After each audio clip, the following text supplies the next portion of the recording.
the Hutchinson River, creating unhealthy conditions for the wildlife, clearly, as we see today, and also for people. Scientists say the sewage may start in Mount Vernon, but it doesn't stay here. It makes its way downstream, reaching here, the Eastchester Bay in the Bronx.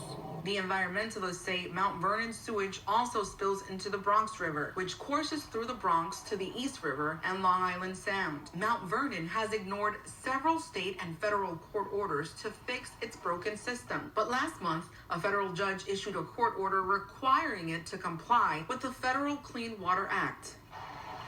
The communications director for the mayor of Mount Vernon, Sean Patterson Howard, told New York One that COVID has, quote, seriously impacted city operations and services overall, adding that despite this shortfall, the Public Works Department has completed 6 of the 7 mandatory repairs in the past 3 months.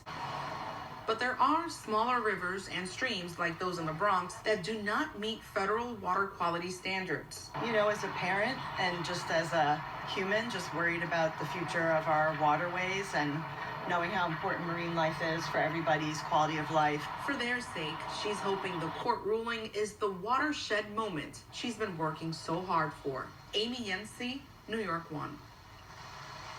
I'm saddened. I mean, there is no jail time that is tied to this, and so I'm not really surprised, to be quite honest. You know, a lot of dirty, like shady things has been happening in this town. I'm really sorry to hear that, and it's an embarrassment.